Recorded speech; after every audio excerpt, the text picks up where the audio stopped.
Today's Cup of Joe lesson, keep it simple. Keep it simple.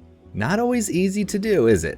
In fact, I was inspired by this quote from James Clear. I thought he put it so well. Simple is nearly always better. But if it's going to be complicated, then make sure the problem is worth the complexity. A great deal of time is wasted creating complex solutions to relatively unimportant problems. Man, that one just hit me home because I love to overcomplicate almost everything. Sometimes it feels like I'm organizing. Sometimes it feels like I'm creating a good system. Sometimes I think I'm being smart by breaking it down into all these little pieces. But if I'm not careful, the breaking it down ends up becoming complexity. And if I'm also not careful, all of this complexity and complicating can turn into procrastination because it's actually easier to make something more complicated than it is to maybe keep it simple and execute. So stop and think about some of your projects. Think about the ones that maybe you've overcomplicated. For me, I can think of any number of things. For instance, I've done webinars for years. Many of you have been on my Scrivener webinars, and a webinar is pretty simple when you think about it. But you can make it very, very complex. So for instance, for years, I've had a sign-up page. This is where you'd go to register for the webinar. Now, I can use the standard like GoToWebinar as the software program I use. I create the webinar in GoToWebinar, and it gives me a link where people can register. Now, I could email that out, but I take the time to go through and create a custom registration page, lists bullet points, I put emojis in there, I make sure the colors match my brand, I make sure there's graphics, sometimes there's video, and this sometimes can take me an entire day just customizing the registration page for the webinar. Now, is that worth it? So going back to that quote from James Clear, make sure the complexity is worth it. And what I've found that many times it doesn't actually help conversions.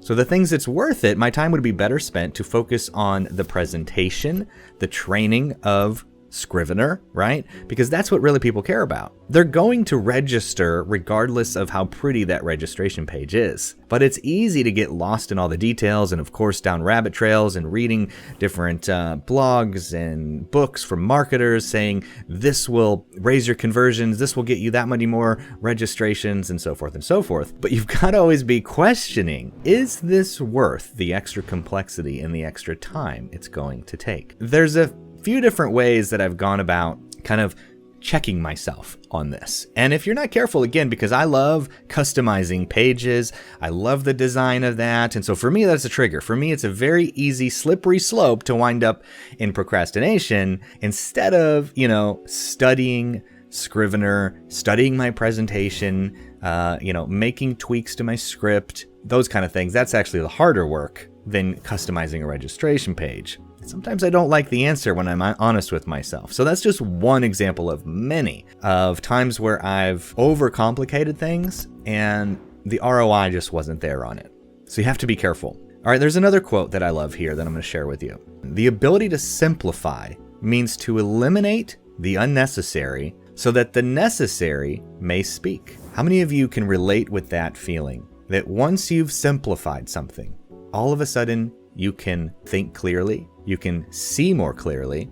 It's like going through the woods and chopping down all the weeds so that you can see what lies underneath. Many times we can't even see. The necessary can't even speak until we've eliminated the unnecessary. So with that in mind, I wanted to talk through 3 questions to ask yourself, to keep yourself in check, to make sure you're keeping things simple, you're not overcomplicating things, and you're getting the best return on your investment for your time spent, okay? So question number 1, what if it were easy? This is one of my all-time favorite questions that I go back to all the time. When I feel that tendency to procrastinate, it's usually because the project, the task at hand feels too hard, too complicated, too complex. So just simply brainstorm and say, what if it were easy? Now you're going to go through a little arguing with your brain here, right? And I imagine having this little conversation. And if this pops up for you too, then just play this out. Your brain's going to say, all right, but it is hard. It's not easy, Joe. And I want you to say to your brain, I know it's hard. So don't argue, just agree. okay? Agree with your brain. I know it's hard, but what if it were easier? What would that look like? That's all you're asking. I'm agreeing that it's hard. I'm agreeing that maybe it never will be easy, but if it could be easy, what would that look like? And sometimes you'll find a hidden solution there. You'll find a calm that comes over you as you realize that, you know what, maybe it could be done easier. All right, let's go to question number 2. How can I? This is a favorite question that I often use with my kids when they tell me they can't do something. Many times I'll agree with them and go, I know you can't do that right now, but how could you do it? And I often say this to myself as well. I don't think we ever outgrow this question because our subconscious is going to constantly tell us we can't do that, but how could you do it? All right. So again, if you're going to have this little argument, what would that look like? So here it might go like this. I know it seems impossible, but if you could do that thing, what's the first thing you would do?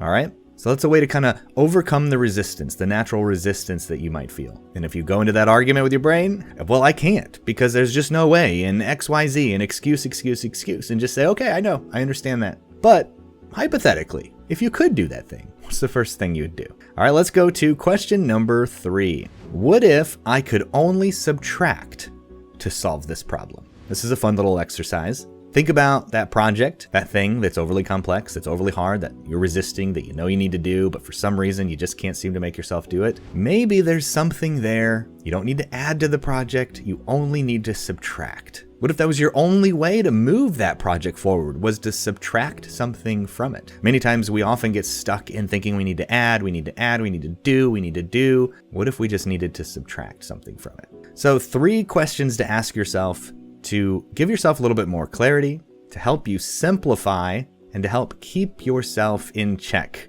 against overcomplicating things.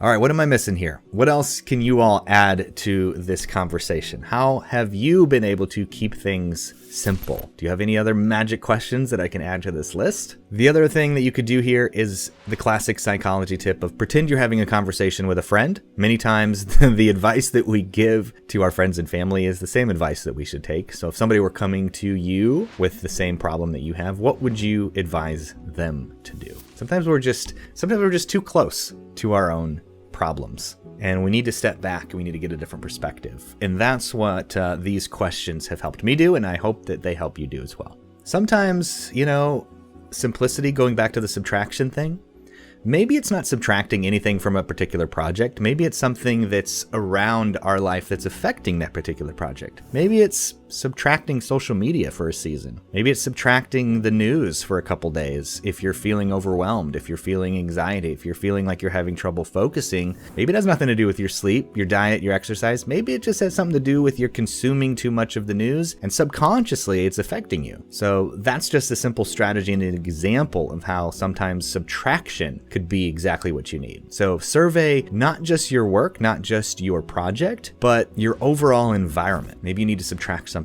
from your environment. Just a thought.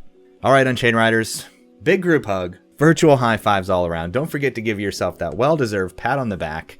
Go out there, keep things simple, keep moving forward, keep yourself in check. I look forward to being back with you real soon. And until then, as always, I'll be cheering for you. Bye, everyone.